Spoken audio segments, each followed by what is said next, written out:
What's up, everybody? Thank you for tuning in. This episode, I'm going to be doing a headlight restoration with PPF or clear film, and then ceramic coating the top layer of the actual film itself. So here we're doing some 800 grit wet sanding, and you can see all the yellow brown. What that is oxidation. So we want to keep working that essentially until when we're sanding and spraying with our soapy water solution, it starts to become clear.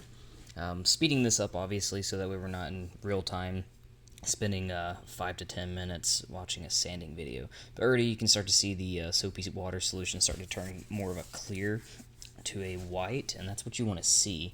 You want to keep kind of sanding until we're, again, getting to this type of color right here, but still needs some more work. You can kind of still see the yellowing on the very top of the headlight right there. We want to make sure we're getting all of our cracks and crevices, even if we're going to have to hand polish or get out a micro polisher to get in these sharp bends. After hitting our first initial with 800, which we're doing on both headlights, and here again you can see the nasty oxidation kind of coming off as we're working with the sand. But anyway, after we're doing our 800, we're going to be moving over to like 1000 and then a 1500 before moving on to a compound polishing. Here we go, can kind of see the drying it off so that way we can see what the haze is going to look like, making sure we're getting all the oxidation. And here we are with 1000 and 1500. Again, we want to make sure we're going through the grit so that way we don't get any of those sanding marks that you may see from the 800 grit. I like to do kind of like opposing directions when I'm doing my sanding.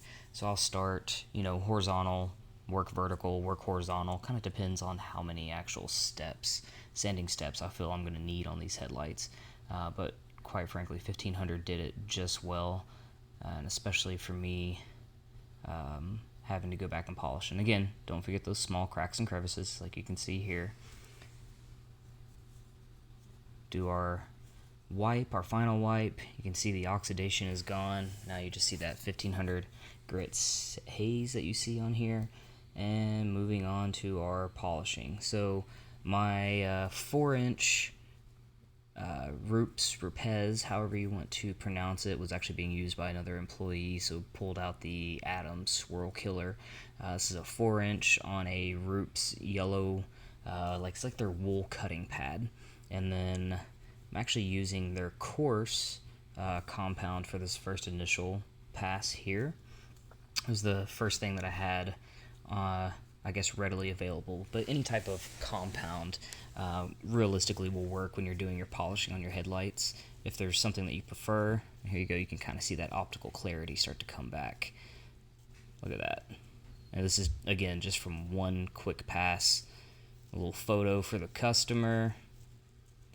And moving on to the passenger side, so kind of just repeat, you want to spread out your product, start on a low speed so that way you don't get sling everywhere. You can see here I'm not getting any sling all over the customer's vehicle or on my work area. And then you can kind of crank up your speed and really start to cut and heat up that plastic.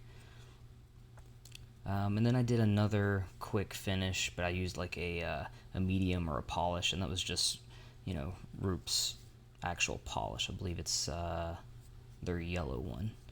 And doing a full cleanup here, kind of getting this prepped so that way we can do our PPF.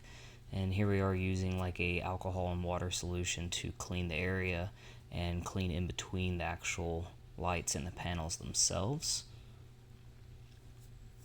And whenever you're doing your wipe here, you want to use a lintless towel. Don't worry, I did go back over it again. I generally clean 2 or 3 times in the work area, and blow out and then clean again, because I really don't want to get any dirt debris and have to redo any of my PPF work.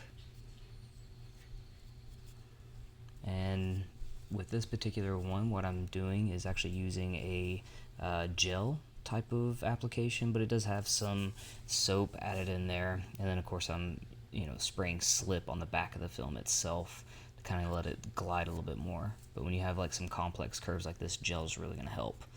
I gotta be honest, the only 2 parts that I recorded were the first attempts on these headlights. They got some You can kind of see the seal to the right of the squeegee right there. What I found out is you actually have to kind of pull that seal back and tuck the film back behind there.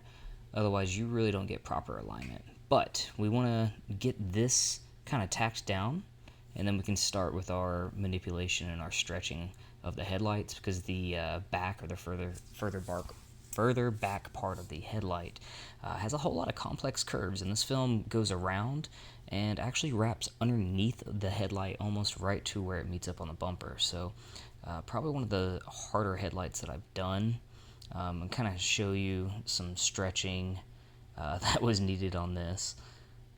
But again, ended up pulling off this headlight and redoing it just because there's some fingers I did not like. And then all of this stretching. Every time you do that, especially with your slip solution, you're pulling back like that, you're going to get like a silvering. And that's from essentially your glue adhering, and then you're ripping the glue back off, and you'll see silver lining there, which I already knew at this point that I was going to redo these, so this was kind of just a practice run. These are these little fingers here, further giving me trouble. Again, I want to figure out how I can work these, because I know I'm going to have to redo this headlight anyway, so let's at least make sure we're getting some sort of technique down before doing another cut and doing our final install. But when you get these little tiny fingers like this, you know, I've seen people try and steam them and heat them up. I'm going to tell you right now, you definitely don't want to use a heat gun on something so small like that. It's gonna like get hard and kind of disform. Not gonna look good. Thought I might be able to learn from my mistakes on the passenger side when I'm moving over here to the driver's side, but guess what? Still didn't realize I had to tuck behind the seal. Did this one come out a little bit better? Yes. Did I end up redoing it? Yes. You can see all of our extra slack that really went away once you tucked in the front part of the headlight into that seal in the bumper there. But again, I mean, now I know I'm gonna have to redo both headlights, so why not just try and get this technique down a little bit better?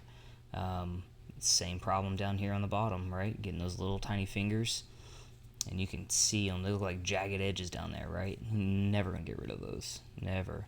You could try and hand trim it, and you can kind of see that there's a a line that goes around the perimeter of the headlight. You can try and hand trim it and follow that along, but then you just don't have full coverage, and I don't feel like that's a proper install. So here we go again. All those nasty fingers, terrible.